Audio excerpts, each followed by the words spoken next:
Hello, everybody, and welcome to a latest edition of the wrap up. I know it has been a little while, but what better time to bring it back than first day of training camp?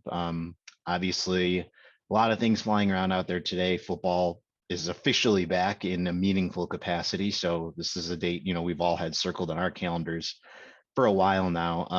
I just wanted to keep this kind of short form like I always do. I'm going to focus on what Goody and Matt LaFleur said in their pressers and some David Bakhtiari stuff in there too. As far as what went on during the field during camp today in practice, that is available all over the blogosphere from plenty of other people. So I'm going to keep it short and sweet here like I like to do. First up, starting with Brian Gutekunst. Obviously, he was asked about David Bakhtiari. So was Matt LaFleur. David Bakhtiari was asked about himself a lot too. So, summarizing what Goody said, basically what happened, we all know about, how long it's been. We're concerned. But he had another procedure on his knee during the off season. Not surprisingly, he doesn't want to put a timetable on the return. He said cautiously optimistic. They're saying all the right things. I'm not going to sit here and tell nobody to be concerned because that's going to happen anyways. But basically, what happened, he had another procedure after the Detroit setback when he can only play, I believe, 27 snaps that game.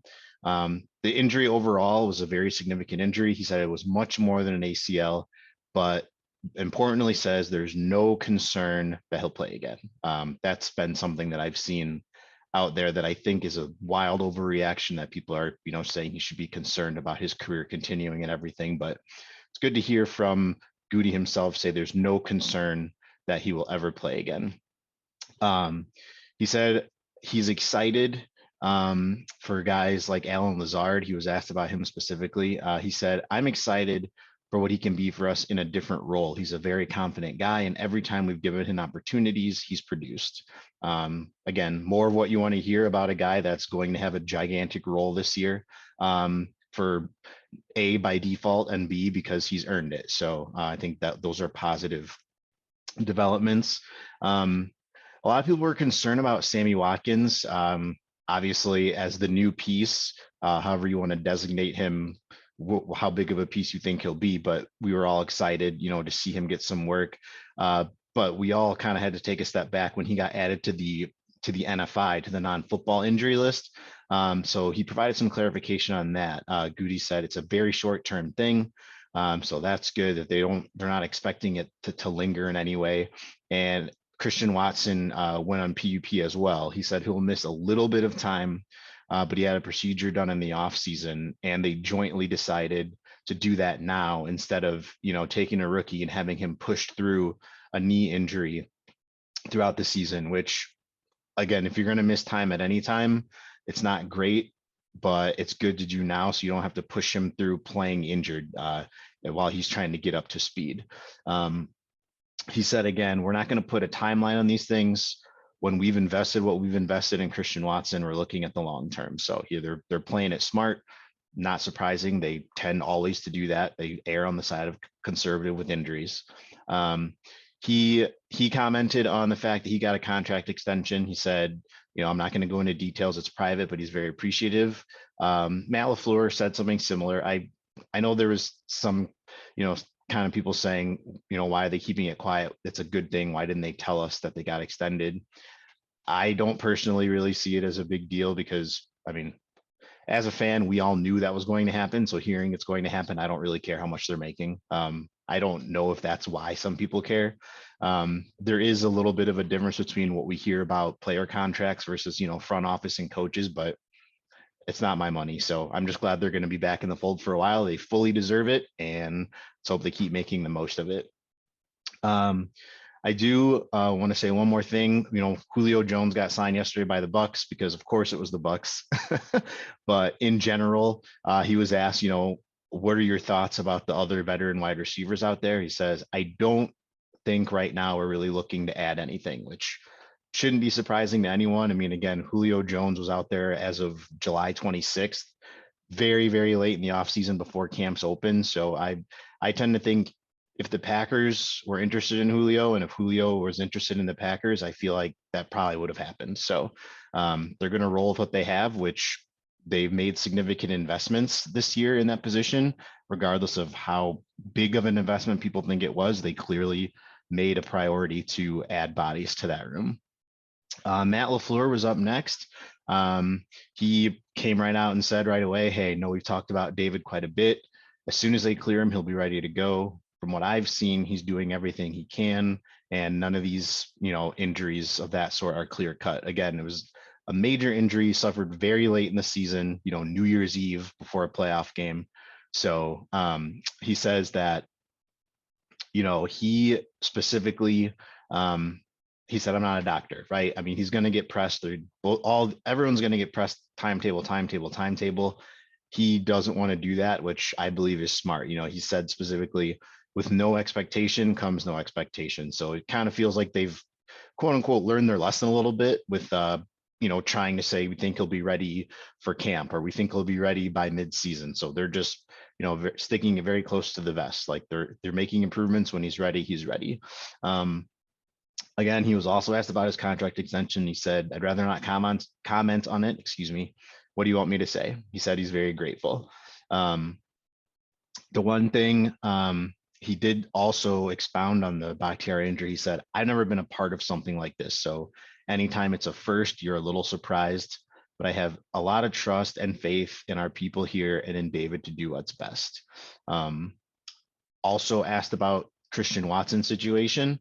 I like what he said. He's, when he gets back, how do you get him on track? And I love that he made a point to say it's going to be a challenge because there's nothing like reps, but then also added he has been very impressive in terms of how fast he was picking everything up and understands it'll be a process. So from what little we've seen and they've seen, early returns are positive. So it's a good thing that, he was picking everything up early. Obviously it stinks that he got injured, but it doesn't sound like it's going to be long term. So that is good, a building block to, to start from.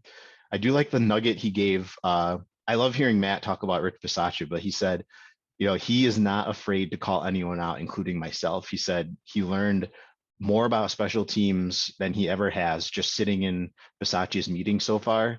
And he's reiterated a couple times, he's surprised that he isn't a head coach somewhere. So it sounds like thankful they were able to get him in. Obviously, he didn't do it for cheap. He's the highest paid special teams coordinator in the league and everything, but it was surprising to them that he was A, available, and B, willing to come back and take the same job because he had, done great as an interim guy. And I believe the first interim coach ever to take a team to the playoffs. So it's awesome to have him in the building again, fix what needs to be fixed more than anything that we can identify, sitting here as fans. So that's another positive feather in his cap.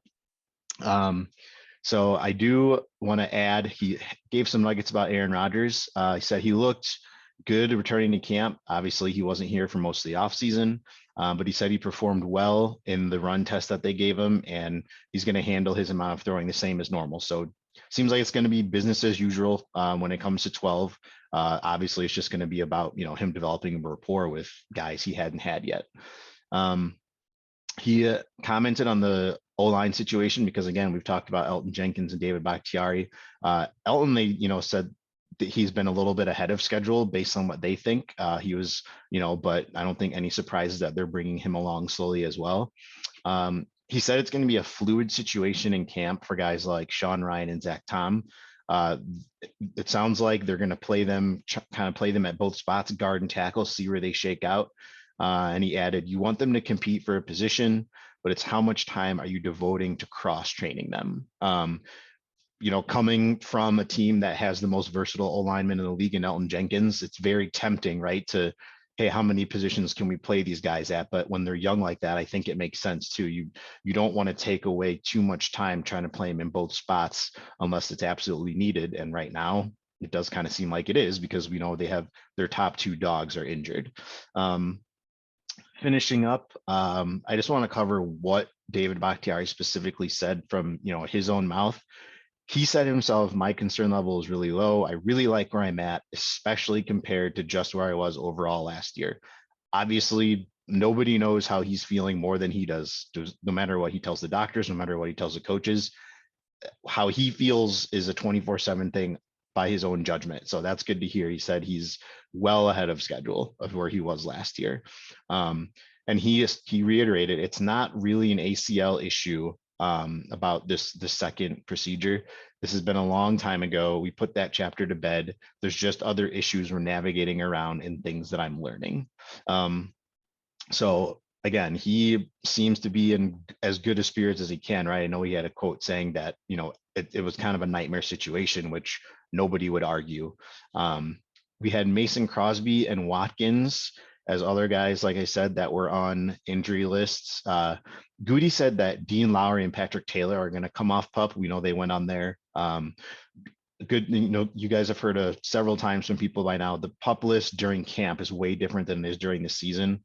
So short-term things can very much be short-term, not just the 6-month in-season PUP list. But Watkins himself said that, Goody said that Watkins NFI injury is very short-term thing. And again, Watson will miss some time. That doesn't seem long-term either. And another surprise name I thought people reacted to was when Crosby was on PUP.